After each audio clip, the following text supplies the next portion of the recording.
Today on Woven Lives, I'll be talking to Peter Dibble, a Norfolk-based basket maker and fence builder with 28 years' experience. Peter grows 5 varieties of willow organically on a 40-year-old willow bed in Halesworth, inherited from his father-in-law, Will Berry. These high-quality willow rods are woven into his baskets, creating robust, functional pieces, seeped in tradition, containing his trademark weave, which has been developed over time through repeat making. More recently, Peter has been making the Yarmouth Herring Swill, a fascinating basket, once made in its hundreds, if not thousands, during the height of the fishing industry on the East Anglian coast. The basket is one of many featured on the Heritage Craft Association critically endangered list. Peter is currently teaching this basket to students in order to ensure its survival. Many will know Peter for his exquisitely made bespoke fencing, which has taken a traditional hurdle onto the next level. Peter recently created fencing for Morris & Co. Garden at the Chelsea Flower Show. Hello, Peter, and welcome to Woven Lives. Hello, thank you.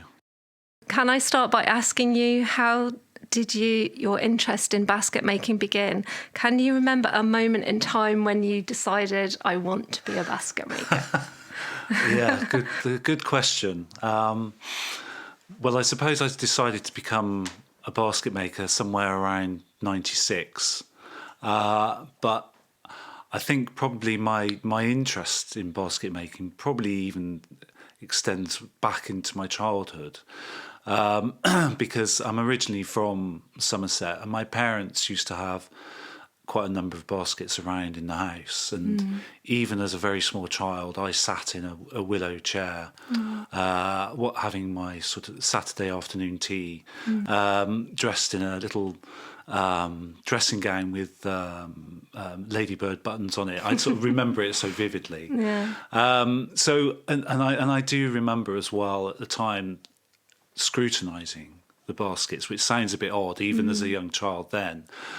So I think that's my first sort of memories of basketry, and it was always around. And then, spool forward sort of 15, 20 years later, and I met my wife Dinah, and it turned out that her father was a basket maker. Okay.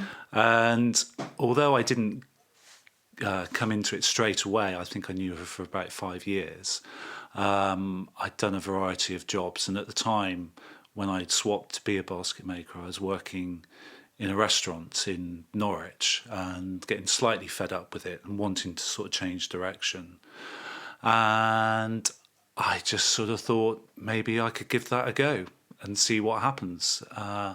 So my father-in-law, Will, he sort of gave me some sort of rudimentary tuition initially, sort of on some round baskets and some oval baskets, and I just sort of took it from there, really. And was your father-in-law a professional basket maker? To some degree he was. It wasn't his first career either. When he'd left school, he'd gone into the Merchant Navy, and then he was in the Second World War, in the Merchant Navy. And then after the war, he became a secondary school teacher. And he was also a great sailor. And in fact, he did the Round Britain yacht race in 66. Yeah. And in a boat called Dinah, which is what my wife is sort of named after. Yeah. So he did that, but he also used to teach sailing at school. And unfortunately, whilst teaching, he was pulling a boat out of the water and really crocked his back. And this was in the early 70s, to the point where he was disabled out of the teaching profession. And then they moved up from Essex to Suffolk, to a farm, a little farm, and he was looking for something to do and tried various things. And in the end, he ended up growing some willows and making baskets. Wow. I got a feeling that when he was in recovery from his bad back, it was the old adage of, an occupational Yeah, therapist, yeah. make a basket. But so I think he did do that. Okay. But then when he came out of hospital and he was home, I think he sort of wanted to pursue it. And so he actually came across a woman in Suffolk called Miss Danes, and she used to teach him a little bit. And then he took it on, and then he became pretty proficient at it. But I think because he always had this teaching pension, disability pension, it was never something that he had to do in order to sort of earn a living for his family. So it was like an extra. But he did become quite successful at it, and was in the Suffolk Craft Society. And I think sort of one of the biggest things he did was that he made lots of baskets for the BBC prop department in the late 70s. So yeah, he was prolific for a good number of years. By the time I came to do it, he'd sort of retired and was just dabbling really, but he still taught me how to make some of the basic baskets. And were you weaving with the willow that he planted on his farm? It was, yeah. Okay, so you got to know that willow quite well from an early stage. Yes, yeah. That's the only willow that he had. So it was only a couple of different varieties. It was one he called Continental and some Blackmore that he had. So it was just starting off with those two things, those two willows. And did he also teach you how to grow willow as well? Yeah, sort of. He sort of told me what you basically have to do, which isn't that hard. You just sort of stick it in the ground and keep the weeds down, in a sort of nutshell. But yeah, he'd sort of taught me the rudimentary things of harvesting and when you do that, and then grading the willow, sorting it into its heights. So yeah, we went through all that. Okay. And do you still use those same methods now, or have you, after all these years, you've picked up tips from other makers or other growers? Well, with the growing, yeah, I mean, I've chopped and changed what I do, trying different ways, growing them closer together, or the rows further apart, or for a time I did plant through a membrane but didn't like that. Yeah, I've changed it a little bit, but fundamentally it's the same. As I say, putting a stick in the ground and tending it and making sure it grows without competition from weeds and such like. So how many willow varieties do you grow now? I try and think. I mean, initially you said there was 5, but I think there's a few more than that. Okay, right. So there's the Continental. I grow Blackmore, Flanders Red, Dark Dix, Brittany Green, Dicky Meadows.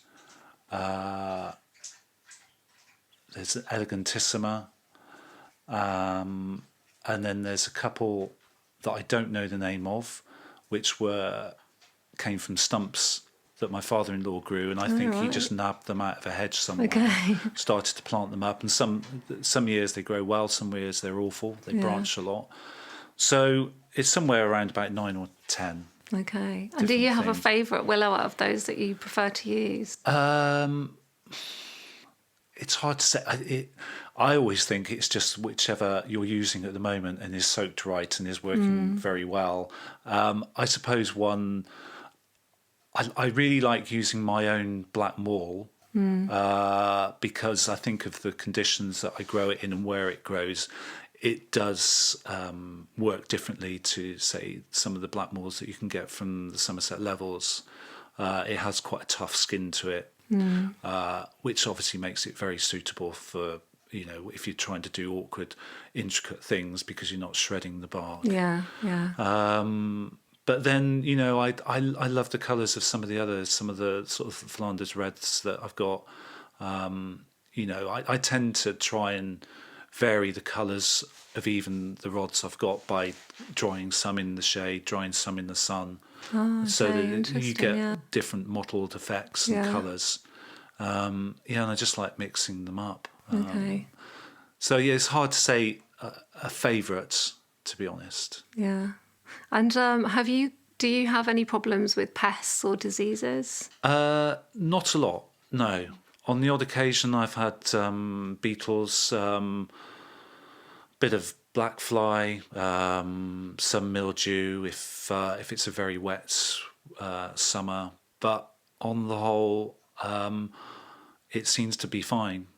Yeah, I don't spray anything. I was going to ask you, do you use pesticides? No, I don't use anything. I don't use pesticides. I don't use herbicides. Don't use fungicides. Okay. But touch wood, it always seems to be okay. Yeah. I sort of try and work on the theory that if you encourage everything to interact with itself, then other things will keep the things you don't want under control. Yeah. And it seems to work. I mean, I've been doing it that way. Well, my father-in-law, he planted it out, the original beds, in the late 70s. Okay. So, that's over 40 years ago. Those particular willows, they're sort of on their way out. I am in the process of getting rid of them and grubbing them out.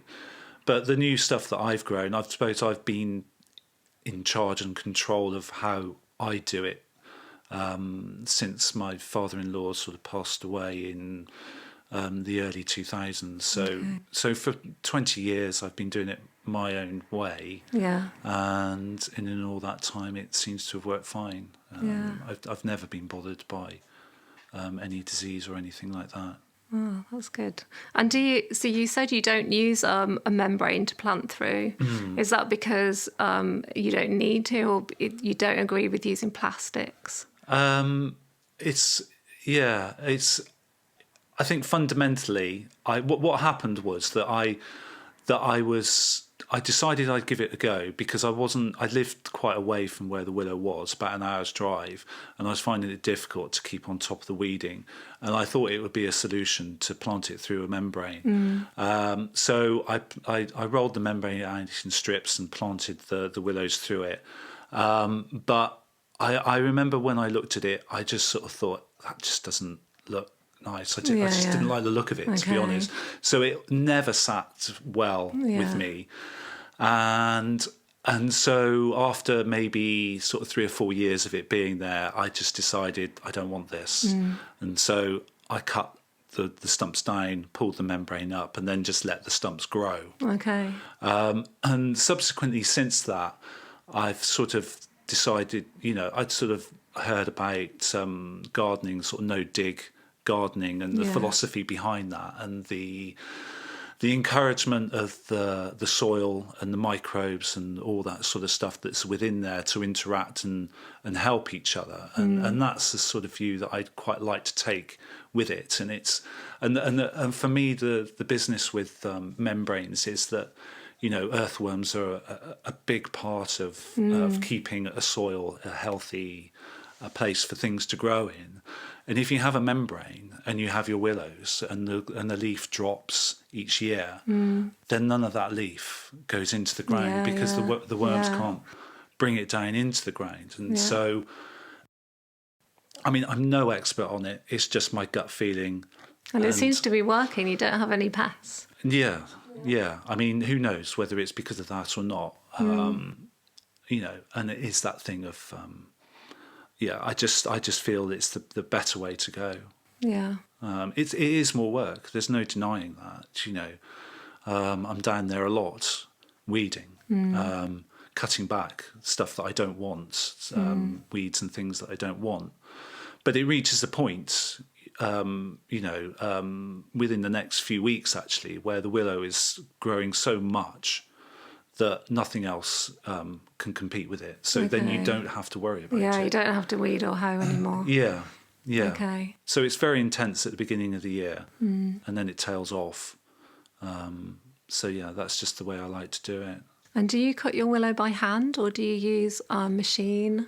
I'm erring more towards doing it by hand. The old stuff that my father-in-law planted out originally, that got into quite large stalls as they're called, and it was an awful lot to cut on your own. So I did cut that with a brush cutter, with a saw blade, circular saw blade on it.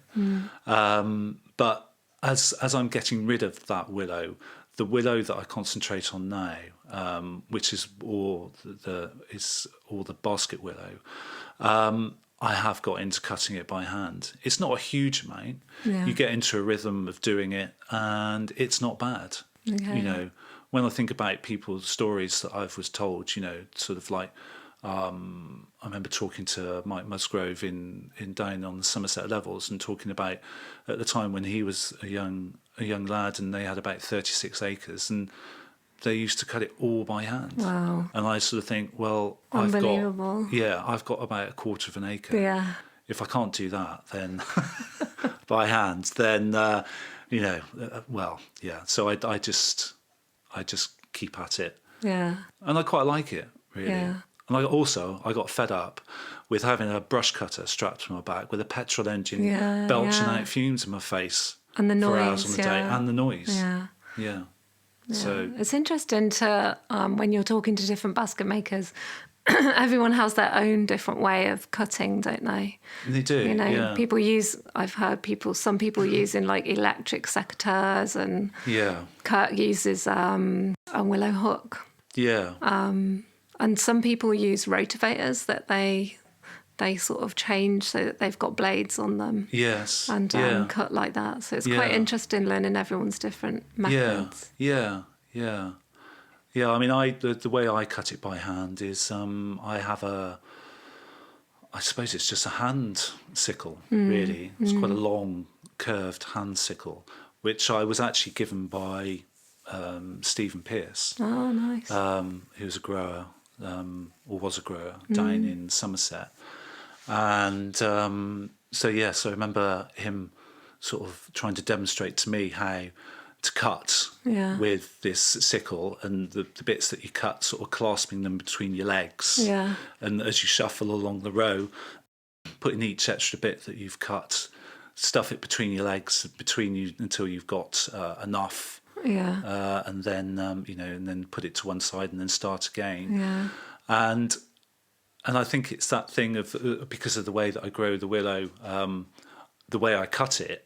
It's another reason why I don't use membrane, because I wouldn't be able to cut it the way I do with a membrane, because you'd just be putting holes in the membrane all the time. So so I just keep the stools very low to the ground, and then just cut it with this sickle. And like you say, I'm fortunately blessed with a very bendy back. Yeah. Up to now. It's back-breaking work. It is I can back-breaking, imagine. Yeah, but there's an awful lot of back-breaking work that I do, sort of the cutting, the weeding. You've got to be making physically fences. fit. Yeah, you have. Yeah. Yeah, absolutely. Okay. So I was going to ask you a bit about your basket making. Mm-hmm. Did you begin basket making before you went into the fencing? Did that come first, or was it the other way around? Yeah, no, the basket making was very much first. Okay. I think my father-in-law used to make the odd fence out of the big willow that he had, but I'd never got into that. And in fact, when people used to ask me whether I did it, I definitely said, no, I don't do it. Yeah.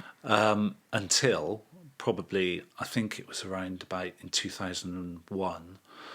And at the time, I used to make a lot of baskets and go to a lot of shows and fairs. Okay. And I think it was in 2001, there was a big foot and mouth outbreak in Britain. And so all these fairs and shows that I was going to and hopefully sell my baskets and make money were being cancelled. And so I suddenly had nowhere to earn some money.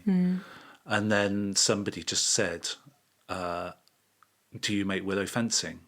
And I sort of thought, I need the money. So I said, yes, I do. Yeah. And that was and that was the start of it. Okay. Because I made this fence, and I just remember thinking, oh, that was quite easy. Relatively speaking, of course. It wasn't going to be as bad as I thought it was. And then it just rolled on from there. And I ended up just making enough fences that used up any large willow that I grew. And that went on like that until I suppose I just kept being asked more and more about them, and I was having to put people off like a year to say, well, I can't make it till next year until I've cut the willow again. And then I think somebody pestered me and was really keen to have one, and I said, well, the only way I can do it is to buy willow in. And so that's when I started doing that, which was probably, I don't know, maybe about 2010 or 11 or something like that. And then from that moment, because I could buy it in and do it whenever, I just did more and more. Okay. And then I sort of ended up doing more fencing because, in a way, I was sort of getting slightly fed up with going to shows and fairs and the unpredictability of them, and whether they were going to be any good or whether it was going to rain or not. And if someone sort of said, "Can you build me a fence?" I think, well, yeah, I'll go and do that. Because that's guaranteed money. And so it just proliferated from that. And is there a particular style of fencing in the area where you lived? Could you see other fences that had been built before you started? Yeah, they were around. I mean, that's why people sort of asked once they knew that I was sort of into willow. I think it was something that was around and about in sort of Suffolk and Norfolk for many years. But then there was a chap called Crawford Bolsh who sort of revived it in the sort of 80s, perhaps, I think, I'm right in saying. And it's sort of weaving a fence using sort of quite not big, chunky, robust willow. It's chunky in the basket making sense of the word, but it's still quite fine willow. So you're weaving with multiple strands. So he did that. So there was a lot of his fences around, and then there was another chap called Robert Yates, who had a company called Brampton Willows, who did the same thing, and a few others, a couple of others around and about. And so yes, it was there, probably off the back of what they've done, that enabled me to sort of benefit from it, really, because obviously people saw their fences, maybe asked them, "Can you come and build me a fence?" And they were too busy, so they'd ask someone else, and so asked me. Okay. So I was always very small fry, especially to sort of Brampton willows. Okay. So the thing that's very beautiful about your fencing is that it almost looks like a basket. So you've got this very fine weave that runs across the surface and this beautiful border that kind of curves along the top. Yeah. And then you have beautiful curves in the fence. They're not all perfectly straight. And then you have a gorgeous kind of like undulating top sometimes. They're very creative fences, and very well made. And so is this similar to what they did, or have you developed the fencing style over time? No, I mean, I think sort of Crawford Bolsh and Brampton Willows, they did do that sort of thing. But I think perhaps where it might differ for me is that I came to it having been a basket maker. I don't think they were basket makers before they became fencers. Interesting, yeah. So when I make a fence, I sort of tend to look at it with my basket making eye, and the fact that I want it as neat as I can possibly get it, as straight, upright as straight. The weave, each weave that's going along is as horizontal as possible, or if it's taking in the contours of the land, that it follows that. So you get that flow, and so it is as neat as you can, and the border is as straight and as flat, or again, if it's following the contours, it follows it right. So I think, it's probably me. It's down to my finicityness that I can't just sort of whack a fence up. So and they have changed over the years that I've made them. I dread to think if a fence that I made 20 years ago still existed, which I doubt it does, very much doubt it does. I dread to think what it looked like, Okay. but we all have to start somewhere. Yeah.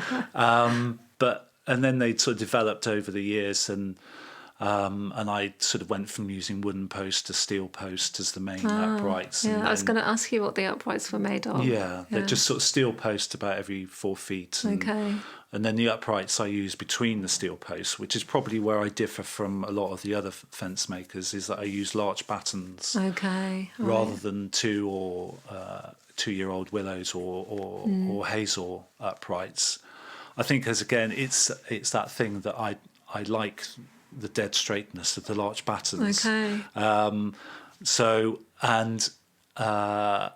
And also the other reason why I use large battens, it comes into when you repair the fences, because they always need repair. Yeah. And they always deteriorate from the top down, because it's the frost basically that destroys them in the winter mostly.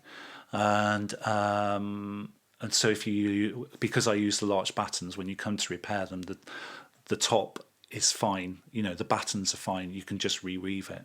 So larch doesn't really rot. It doesn't really a rot, hard no. wood, is it? Yeah, it's Okay. it's a very resinous softwood. Okay. So it stays in a lot better condition than, say, the cut ends of 2-year-old willow rods or even hazel that rot off on the top, so that when you come to repair a fence, you've got to deal with the rotten uprights before you can even start to reweave the top. Yeah. So that's why I started doing that.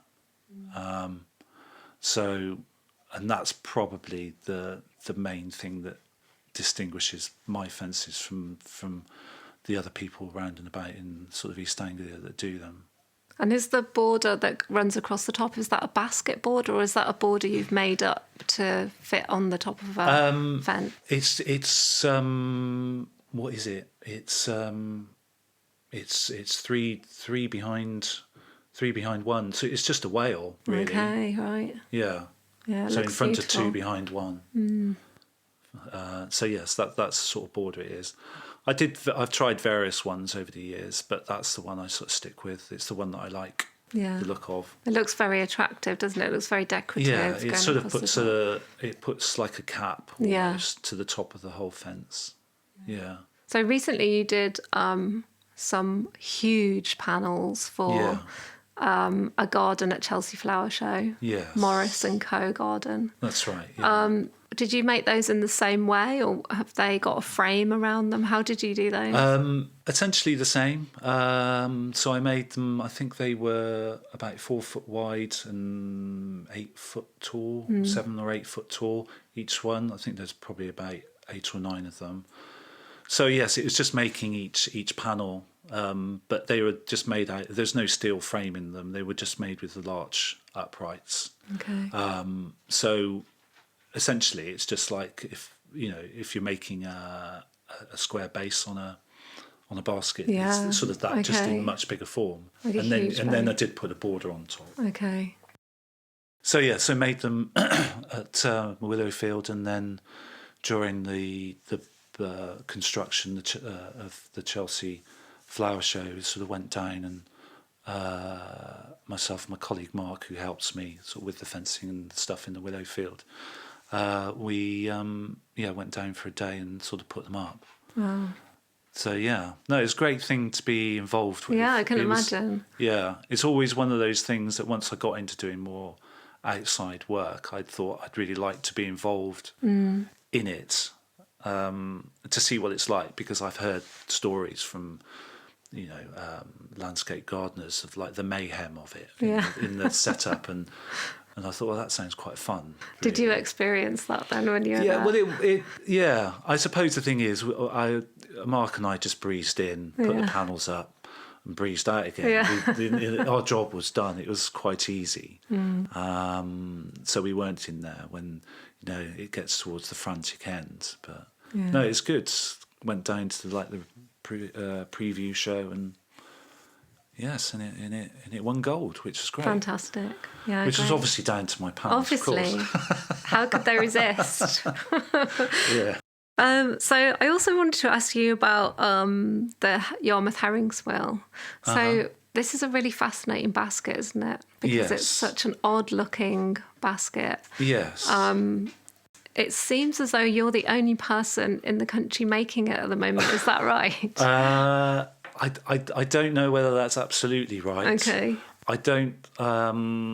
I know a basket maker, Joe Hammond's been making one or two, been sort of finding out about them, and she very generously sort of shared information that she found out about it with me. But I think, as far as I'm aware, there was a couple of old basket makers who still knew how to make them. In particular, a chap called Terry Bensley. Yeah. Who I think he's sort of made some when people asked. He was apprenticed to a basket firm in Great Yarmouth. So yes, he could still make them, but how often he made them, well, he's basically retired, so he just made them when someone asked. Yeah. Did you ever meet him? I didn't. Okay. No. I think he's still alive. But I've never met him. Okay. So, but yeah, I came to it because maybe about 5 or 6 years ago, I was involved with an exhibition in Suffolk to do with the Old Valley Festival, and I was asked. It was an exhibition in the autumn, and it was all to do with harvesting, and that was the main thrust of it, of the land and the sea.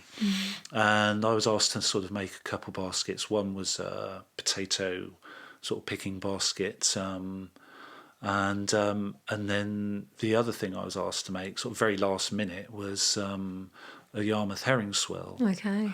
And I was given a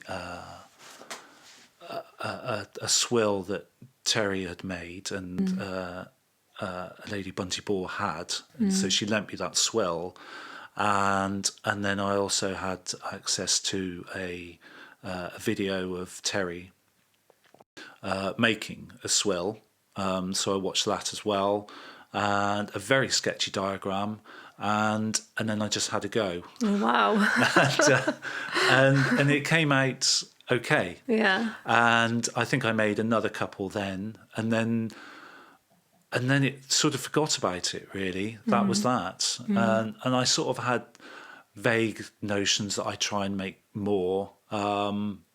But then, we all hit a funny time in 2020 and 2021, and not a lot of things happened. And then I think it was probably a year or so ago, some other people asked me whether I could make one, and so I picked it up again. Okay. And then sort of just decided to sort of try and make more of it, and try and really sort of hone my skills and technique in actually trying to make the basket. So I sort of went and looked at other ones in museums and things like that. A lot of it is just copying the ones that I've seen, rather than anyone actually showing me how to make them. Okay. Which in some ways feels a bit of a fraud, and feels like I ought to have someone show me.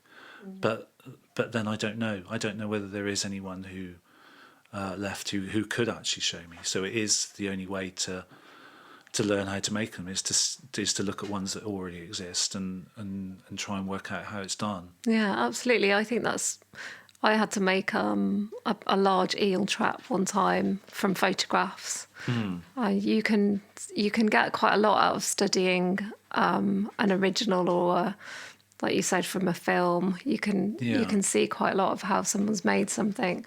So there's quite a lot of interesting elements to the swill, isn't there? You've got almost like a frame basket type piece. Yes. It sort of starts off with a frame, a top frame, which is called the bowl, and then there's another piece which is it's just made a bit like a wreath, like you have on your door, but slightly differently, and that's called the bail. And then you attach the two together, and then you just start weaving, as in any sort of frame basket, adding in ribs as you go to a certain point, and then when you start to get to the point where you're filling up the middle, before you get to that point, you put on some other things which are called skis, which are like more robust, either bits of willow or split hazel, So that's what the basket sits on, and then you fill up the middle with the rest of it. Okay. So it's a complete basket, and then a few other little fiddly bits to sort of hold willow back from the handle. I mean, the whole thing, it's a massive basket. It's sort of about 3 feet long. They are huge, aren't they? Yeah, and they're awkward to make, cumbersome to make. I sort of, every time I make one, I sort of think, I'll find it easier this time, but it's still quite a struggle. You get a sweat on, makes your brain ache trying to think about it. But then I sort of just find it incredible when I I was sort of re-watching the video of Terry recently, and there's a little bit in where he's talking to Colin Manthorpe and talking about the swill makers where they used to live and where they used to work, and there was maybe sort of 2 or 3 of them who made swill baskets all the time, every day. Incredible. But they could make sort of 3 or 4 a day. Wow. And I just sort of think, blimey, Yeah. you might think you're fast, Yeah. but I'm not that fast. We have to remember a time when there were no plastics or cardboard. Yeah. So they would have been used, and there would have been larger populations of herring. Yeah. So Yes. these that's right. baskets would have been used quite intensively all the way up and down the coast, wouldn't they? Yes, I think so. Do you know a bit more about the history of the makers, or would it have just been makers in Yarmouth, or would they have been makers all over? Well, I'm not really sure, to be honest. I mean, I know, I think herring crans used to, as opposed to herring swills, herring crans used to sort of go up and down, Okay. the East Coast to various ports as the herring shoals sort of came down the eastern side in the North Sea, and the fleet sort of followed them as they came down. But I have a feeling, and this is the thing, these are all the things about the herring swill. I need to find out more about it, but I have a feeling it was something very particular to the East Anglian coast. Yeah. It was a basket that was only used there. Hence it's called the Yarmouth Herring Swill. Well, there must have been a lot of makers making them at the time, wasn't there? A lot of basket makers. Yes, yeah. I mean, I think when Terry Bensley and Colin Manthorpe were working, sort of 50s, early 60s, the fishing fleets sort of on the East Coast, they were dwindling away. The herring wasn't such a prolific fish that was caught, and but prior to that, there were many basket making workshops in those coastal towns, and they're all making stuff for the fishing fleets. So there wasn't anything else, obviously. And it's really great that you've got so many students wanting to learn how to make it. So you've had 8 people this week at the Old Brewery Studios, and you've got another group of people next month at the Tear Up, haven't you? Yes. So hopefully this basket isn't going to become extinct. Well, let's hope not. But those that are trying to make it at the moment, they might sort of think, "I'm never making another one of those." But hopefully, if not making one of those, there's elements of them that they'll take on, because that's the thing about it. It is a frame basket, basically, just a very big one. But there's interesting aspects to it, that make it slightly different, I think. And that's the bits that I'm sort of quite interested in. Yeah, the unique techniques that are on it. Yeah. So let's go. Let's have a think about the baskets that you make, and the beautiful techniques the traditional techniques that you've used, but you've varied them slightly and created these very beautiful versions of, say, an English rand, which you, instead of just taking in front of one behind one, you created these very interesting variations where you're going in front of 2 behind 2 to create this very spiral texture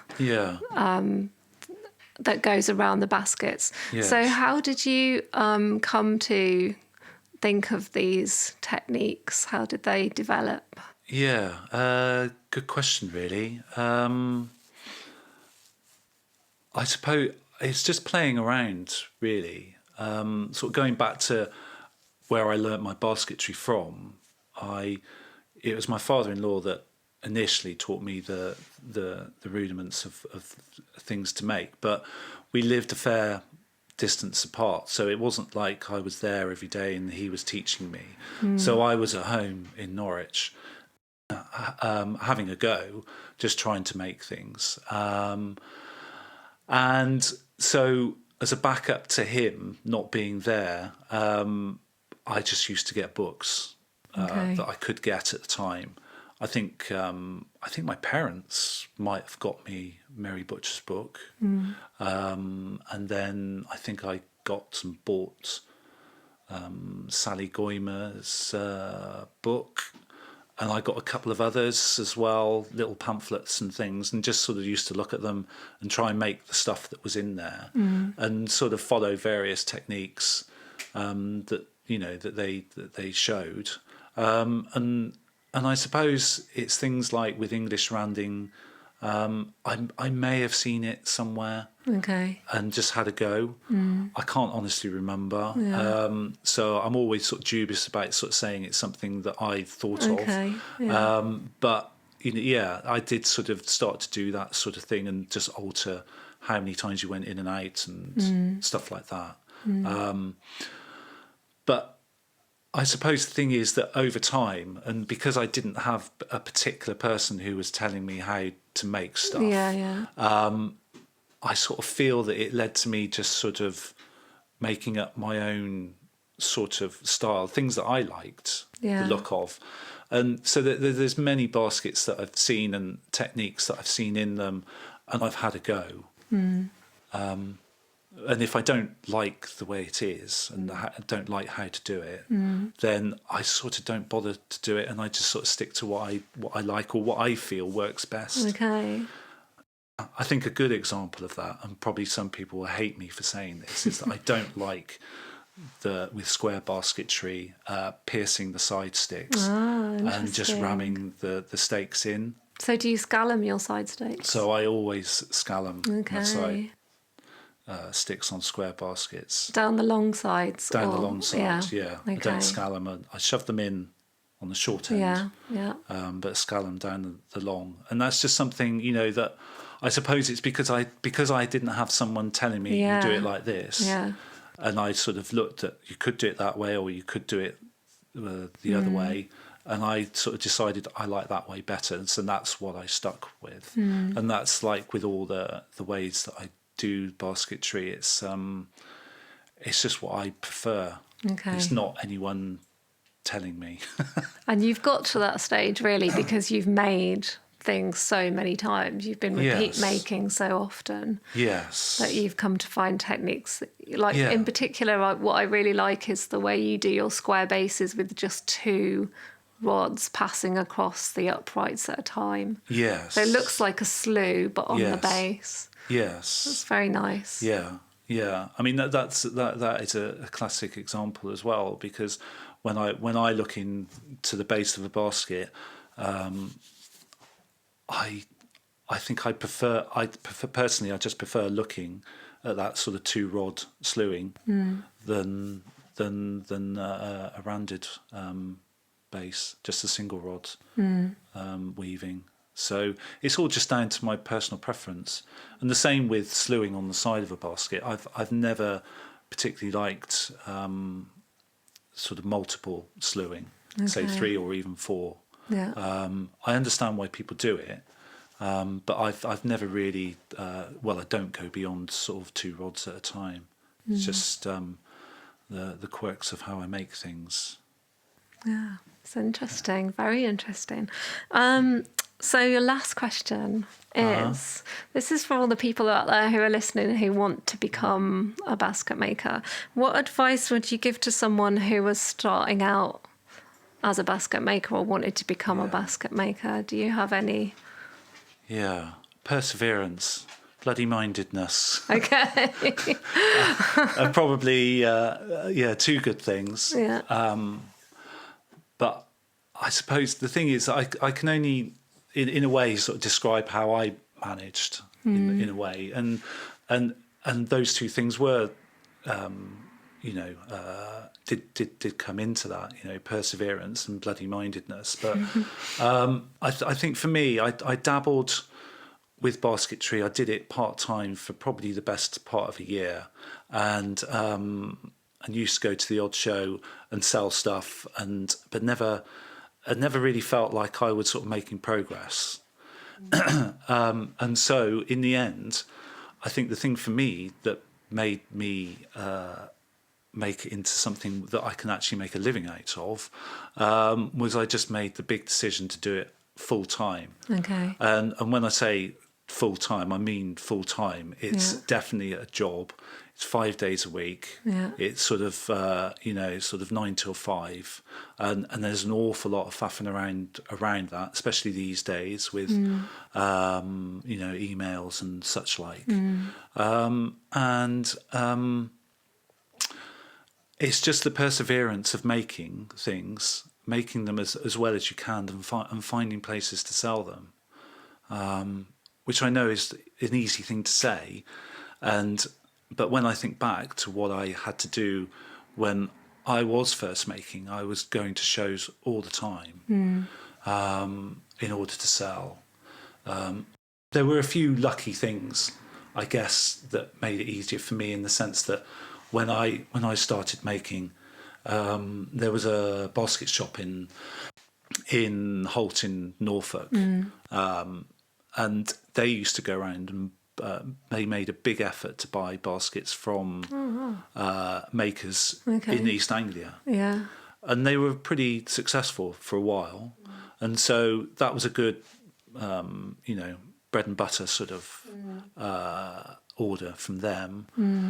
And also, I do have to thank my father-in-law, because he did have sort of connections, and there were some shows that he used to do that I then went on to do, and then I became part of the Suffolk Craft Society, which helped.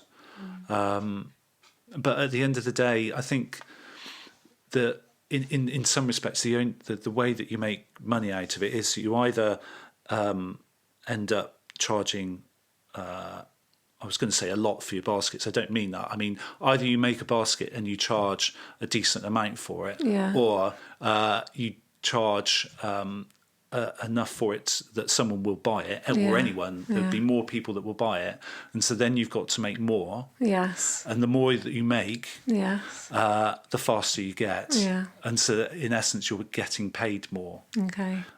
So that's how it was for me. I think, in a way, finding outlets and and good shows. Good shows, and for me, it was not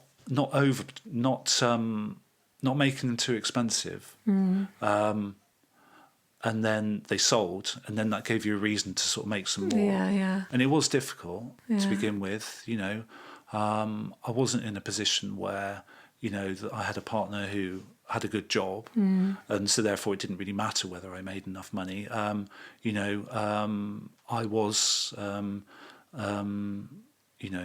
main earner in the house at the time, because when I decided to go full time, which was in March of '97, the idea was that my wife Dinah, she was going to support me, or support us both, whilst I sort of got the thing off the ground. And then literally it felt like a few weeks later, or a month or so later, she found out she was pregnant. And in a funny way, that focused my mind, because I had a very limited time before she gave up full-time work, and I had to sort of make it work. So it's a bit of a waffly answer as to what advice would I give to people. It's very good advice. But in essence, I think you just have to do it constantly and get quicker. And then you can, make money out of it, or make a living out of it. And hopefully, that there will be people that will still be able to do that. Yeah, thank you. Well, thank you very much for That's all right. It's a pleasure. sharing all your expertise and stories with us. It's really fascinating. Thank you. Okay, thank you. Okay.